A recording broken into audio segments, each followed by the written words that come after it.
My stepsister said, "You're not invited to the family reunion," but then nobody showed up to hers. It started 3 months ago when Dad married Brenda. Within a week, her daughter Tiffany decided I didn't belong. At the engagement party, she'd whispered to relatives that I was just Dad's kid from his first mistake. At the wedding, she gave a toast about her mom finally finding a real family, emphasizing the word real while staring directly at me. The reunion invitation went out in July. A big family gathering at some lake house Brenda's parents owned. Swimming, barbecue, the works. When I asked Dad about the dates so I could request time off work, he got this weird look. "Actually, Tiffany's handling the invitations this year," he said carefully. "I'm sure she'll reach out." She never did. Instead, I found out through Dad's phone. He'd left it on the kitchen counter while showering. A group chat called Real Family Reunion with about 40 people. My name wasn't on the list. There were messages about bringing potato salad, who was driving whom, whether the lake would be warm enough for jet skiing. Tiffany had written, "This is for blood family and people who actually matter. Finally getting to celebrate without dead weight." I took screenshots. Didn't say anything. The reunion was set for August 15th. 2 weeks before, I started my own planning. I called my mom's side. Aunts, uncles, cousins I'd grown up with before the divorce. Then Dad's siblings. The ones who'd known me since I was born, who'd sent birthday cards every year even after he remarried. His parents, my grandparents who taught me to fish, even Dad's best friend from college, who was basically my uncle. I sent a simple message. "Small gathering at my apartment, August 15th. Would love to see you. It's been too long." 43 people confirmed. The morning of August 15th, Dad and Brenda left early for the lake house. Tiffany had driven up the night before to help set up. I watched them pack the car with folding chairs and coolers, Dad nervous and distracted. "You sure you don't mind staying home?" he asked for the third time. "I've got plans," I said truthfully. By noon, my apartment complex's common area was packed. My aunt brought her famous cornbread. Grandpa fired up the grill. Cousins I hadn't seen in years showed up with their kids. Dad's brother brought photos from my childhood, and we spent an hour laughing at my terrible haircuts and gap-toothed smile. It felt like coming home. At 3 p.m., Dad called. I could hear Brenda crying in the background. "We're at the lake house," he said quietly. "It's just us and Brenda's parents. No one else came." "That's weird," I said, flipping a burger. He stopped. "Do you know where everyone is?" "Probably wherever they felt welcomed," I replied. Through the window, I could see my grandmother teaching Tiffany's ex-boyfriend's little sister how to braid friendship bracelets. Turned out his family and mine had stayed close. Silence. Then, "Can we come to where you are?" I looked around at my real family, the people who'd shown up for me at graduations, hospital visits, and random Tuesdays when I just needed someone. "I'll text you the address," I said. "But Dad, there's something you should probably know first." That's when my phone buzzed. A photo from Tiffany's Instagram story. An empty lake house deck with the caption, "When you throw a party and realize you're the one nobody actually likes." The comments were already filling up. My uncle leaned over my shoulder and whistled. "Is that the girl who said you didn't matter?" I was about to answer when I saw Brenda's car pulling into the parking lot, but there was a second car behind them, one I didn't recognize. And when the door opened, it was my mom, my actual mom, who I hadn't seen in person for 8 months because she'd been working overseas. She stepped out wearing her travel clothes, dragging a suitcase, and her face broke into the biggest smile when she spotted me through the crowd. "Surprise!" she called out, waving. "My contract ended early. Flew in this morning and your aunt told me where to find you." I felt my throat tighten. Behind her, Dad and Brenda were getting out of their car, and I watched Dad's face go pale when he saw Mom. They'd barely spoken since the divorce 5 years ago, keeping everything through lawyers and brief text messages about my schedule. Brenda looked like she'd been crying for hours. Her makeup was smudged, and she kept dabbing at her eyes with a tissue. Dad just stood there, frozen between his old life and his new one, both colliding in a parking lot on a Saturday afternoon. Mom walked right past them. She didn't even glance in their direction. She just came straight to me and wrapped me in a hug that smelled like her lavender perfume and airport coffee. "I'm so proud of you," she whispered in my ear. "Your aunt told me everything." Which aunt? I wondered. But then I saw my dad's sister winking at me from across the common area. She'd always been the family gossip, and apparently she'd upgraded to international informant. "Rebecca," Dad said, using Mom's name for the first time in years. "I didn't know you were back." "Why would you?" Mom replied coolly, finally acknowledging him. She kept her arm around my shoulders. "I don't exactly keep you updated on my travel schedule." Brenda made a small noise, something between a sob and a gasp. "This is your doing," she said, pointing at me with a shaking finger. "You sabotaged our reunion. You turned everyone against Tiffany." "I didn't have to turn anyone against anyone," I said calmly. "I just invited people to spend time with me. They made their own choices about where they wanted to be." "But how did you—" Brenda stopped, her eyes widening. "The group chat. You saw the group chat." "I took screenshots," I confirmed. "Would you like to see them?" "I have the one where Tiffany called me deadweight, and the one where she said I was Dad's mistake. Oh, and my personal favorite, the one where she said it was time to celebrate without the trash." Dad's face went from pale to gray. "She said that?" "Among other things," my uncle chimed in, holding up his phone. "Want to see? Your daughter's been quite vocal about how she really feels." Brenda grabbed for the phone, but my uncle held it out of reach. He was 6'4" and played college basketball. She didn't stand a chance. "Give me that," she demanded. "Why?" my uncle asked. "So you can pretend you didn't know?" "We all saw it, Brenda. The whole family got screenshots. Your daughter made it very clear that only certain people were worth her time." That's when Tiffany's car pulled up. She must have driven separately from her grandparents. The music was blasting, some pop song about being unstoppable, and she had her phone propped on the dashboard, clearly filming herself arriving at what she thought was going to be my humiliation. She got out and stopped dead when she saw the crowd in the common area. All 43 people, plus my mom, all staring at her. The music kept playing from her still-running car. "What?" she started, then noticed her mom crying and my dad looking like he wanted to sink into the pavement. "What's going on?" "Everyone's here," I said simply. "Just not where you expected them to be?" She looked around, processing. I could see the exact moment she understood. Her face went through shock, confusion, anger, and finally landed on rage. "You bitch," she hissed. "You stole my reunion." "I didn't steal anything," I replied. "I just reminded people that they have a choice about who they spend time with, and apparently they chose me." My grandmother, who'd been quietly grilling chicken this whole time, spoke up. Her voice was soft but carried across the parking lot. "Tiffany, honey, you reap what you sow. You wanted a family reunion without people you considered dead weight. Well, now you know how it feels to be left out." "But I'm not the dead weight," Tiffany sputtered. "She is. She's not even real family. I've known that girl since she was 6 hours old," my grandfather said, pointing at me with his spatula. "I was in the delivery room. I changed her diapers. I taught her to ride a bike and to fish and to drive a stick shift. If that doesn't make her real family, then I don't know what does." Dad finally found his voice. "Tiffany, what exactly did you write in that group chat?" "Nothing," she said quickly. "Just normal reunion stuff." "She called me dead weight," I said, pulling out my phone. "Want to read it yourself, Dad? I have all the screenshots. Every single message where she made it clear I wasn't welcome in what's supposed to be our family." "Our family," Tiffany repeated mockingly. "Please. You're just some leftover from his first marriage. Mom and I are his real family now." The silence that followed was deafening. Even the birds seemed to stop chirping. Brenda was shaking her head, tears streaming down her face, but she wasn't defending her daughter. She wasn't saying anything at all. Dad walked over to me slowly. "Can I see the screenshots?" I handed him my phone, watched his face as he scrolled through message after message. Tiffany talking about finally having a reunion without the embarrassment. Tiffany saying I was Dad's biggest regret. Tiffany organizing what she explicitly called a real family-only event. When he looked up, his eyes were red. "I didn't know," he said quietly. "I swear to God, I didn't know she was saying these things." "But you noticed I wasn't invited," I pointed out. "And you didn't question it." "I thought—" He stopped, swallowed. "Brenda said you and Tiffany had agreed to do separate celebrations this year, that you'd wanted some space." "She lied," I said flatly. "I was never asked. I was never even told there was a reunion until I saw it on your phone by accident." Brenda finally spoke, her voice thick with tears.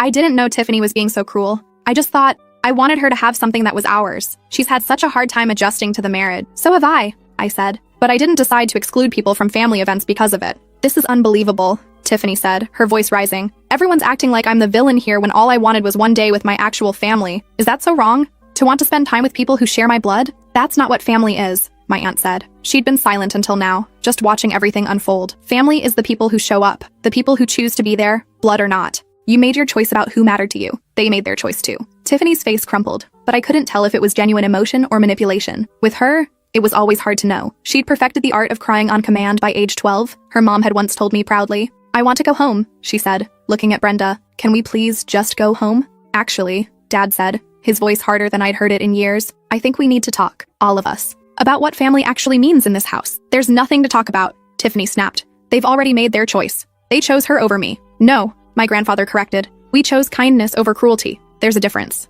Tiffany turned to her car, but Dad caught her arm. "You're not leaving. Not until we sort this out." "There's nothing to sort out," she said, jerking away from him. "I hate her. I've always hated her." "Is that what you want to hear? She's a constant reminder that you had a whole other life before us, and I'm sick of pretending like that's okay." The honesty, finally, raw and ugly and real. "Then that's something we need to work through," Dad said. "Because I'm not choosing between my daughters." "I'm not your daughter," Tiffany said. "You're not my dad. You're just the guy my mom married." That one hit him. I saw it in the way his shoulders sagged, the way his hand dropped to his side. He'd spent 3 years trying to bond with Tiffany, showing up at her volleyball games, helping with her homework, treating her like his own, and she'd just drawn a line in permanent marker. Brenda rushed forward. "Tiffany, you don't mean that." "Yes, I do," Tiffany said. She was crying now, real tears, not the fake ones. "I never wanted a stepdad. I wanted my real dad, but he left us, remember? And now I'm supposed to pretend like this replacement family is just as good? It's not. It never will be." "Then why?" I asked quietly. "Did you make me the villain? Your dad left you. Mine didn't leave me. So why do I get punished?" She whirled on me. "Because you're everything I'm not.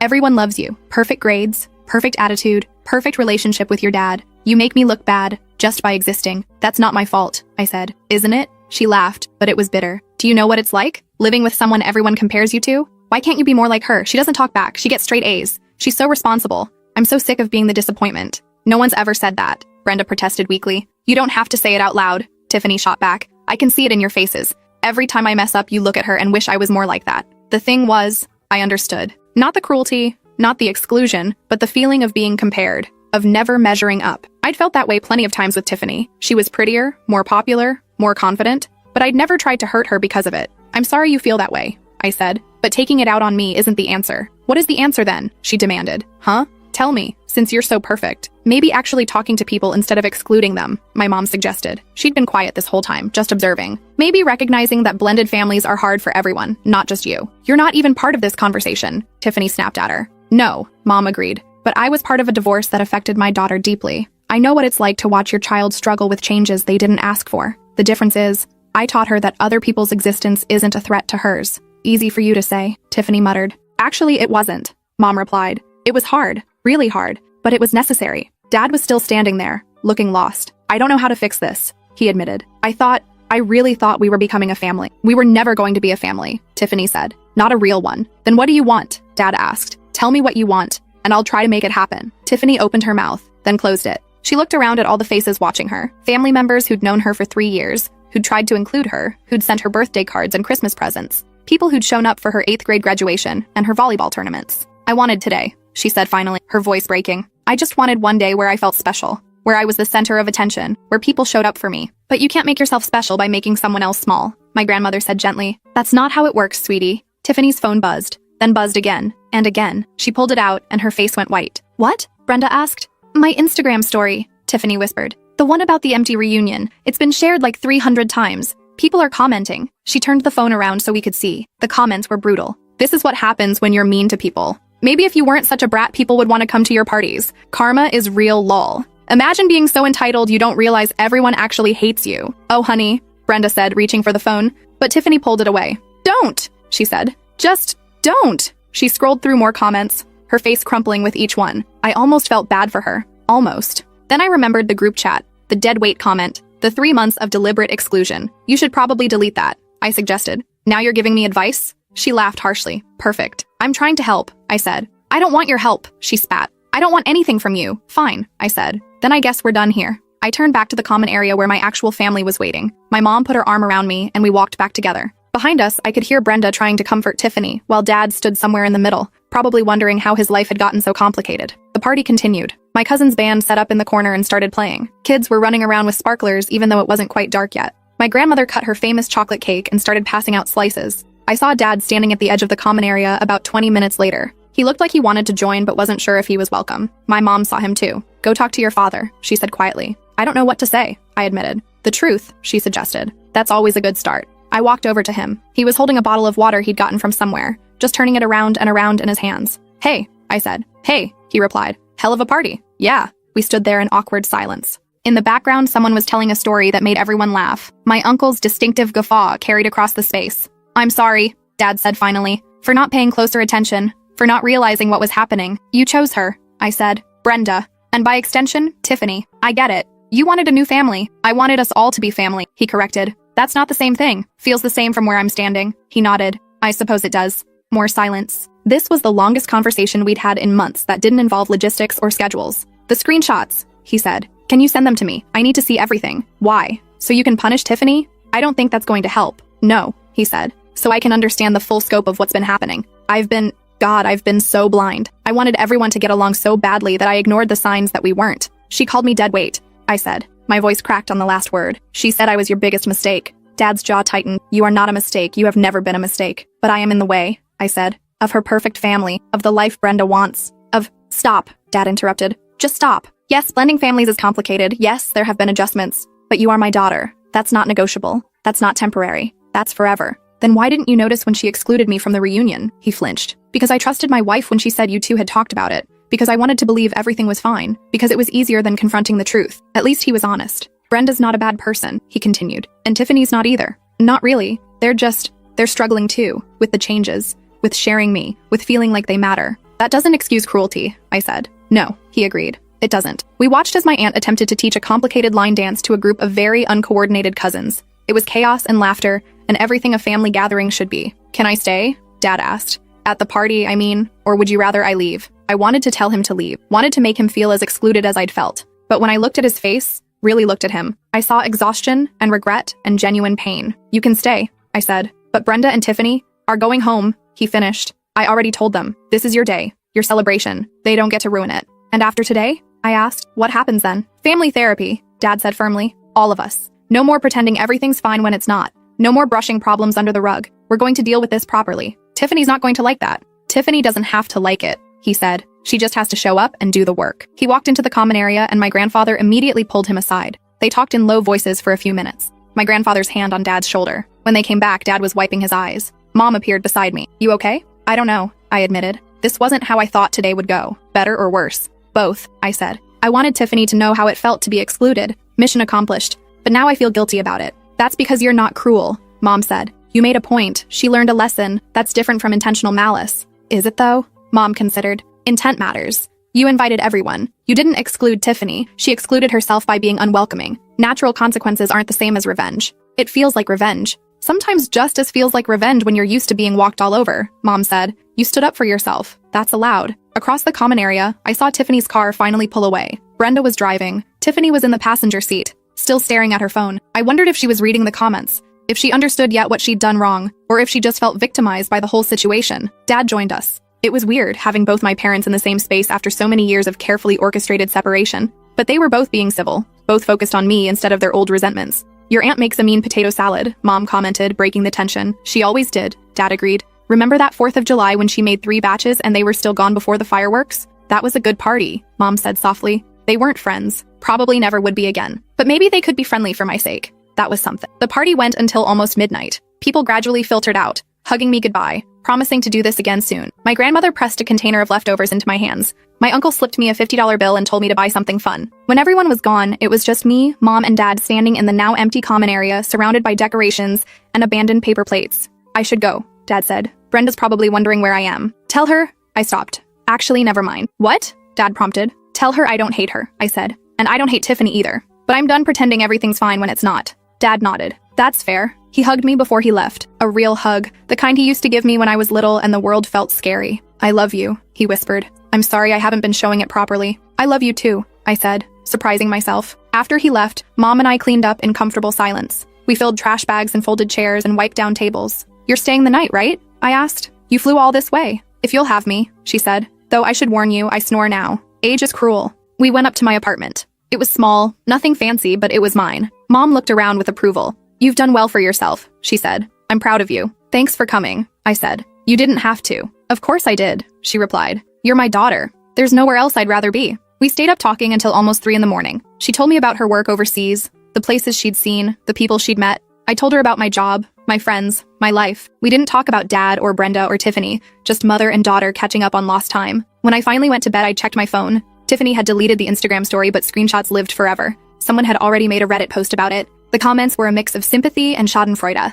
I had a text from Dad. Thank you for letting me stay. I didn't deserve it, but I'm grateful. And one from my grandmother. That girl needs to learn that family isn't about blood. It's about who shows up. You showed me that today. Love you, sweetheart. I fell asleep feeling complicated, vindicated and guilty, angry and hopeful, justified and uncertain. Real life was messy like that. Not a neat story with a clear villain and hero, just people making mistakes and trying to do better. The next morning, Mom made pancakes. We ate breakfast on my tiny balcony, watching the sun come up over the parking lot. What are you going to do? Mom asked. About the family situation? Show up to therapy if they actually follow through, I said. Try to be civil. Set boundaries. See what happens. That's very mature of you. I have my moments. My phone buzzed. A text from Tiffany. Can we talk? I showed it to Mom. She raised her eyebrows. That's up to you, she said. No one would blame you for saying no. I stared at the message for a long time. 3 little words that could mean anything. An apology. An attack. An olive branch or a grenade. Maybe, I typed back, but not today. She didn't respond immediately. Then, okay, when you're ready. Progress was slow, painful. 3 steps forward, 2 steps back. But it was something. Dad followed through on the therapy idea.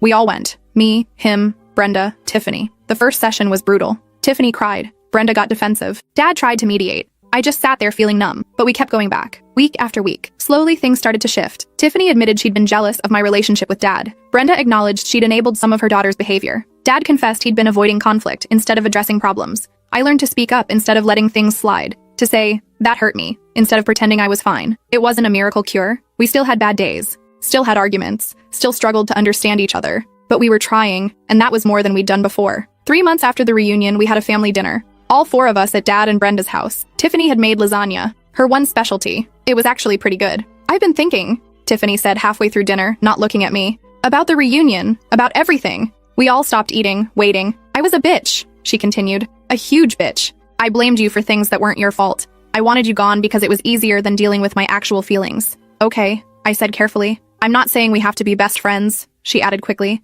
I'm not even saying I'm totally over all of it, but I'm trying to be better, to not be that person anymore. That's all anyone can ask, I said. So, she said, taking a deep breath, there's another family gathering next month, Thanksgiving, and I wanted to make sure you knew, like actually knew, with a real invitation, that you're welcome, if you want to come. It wasn't much, wasn't a grand gesture or a tearful apology, just a small acknowledgement that I belonged. I'll be there, I said. Tiffany nodded, relief flooding her face. Cool, good, okay. We went back to eating. The conversation moved on to other topics. Work, school, the weather. Normal, boring stuff, but it felt monumental. After dinner, I helped with the dishes. Tiffany came in while I was drying plates. The comments really got to me, she admitted quietly. On Instagram, people I didn't even know were calling me a brat and entitled and worse. It made me realize how I must have made you feel. It wasn't fun, I said honestly. I bet, she replied. Look, I'm not expecting us to be sisters. Real sisters, I mean. But maybe we could be, I don't know, civil? Civil works, I said. She smiled. It was tentative and uncertain, but genuine. Civil it is. Mom came to Thanksgiving. It was weird having everyone in one place.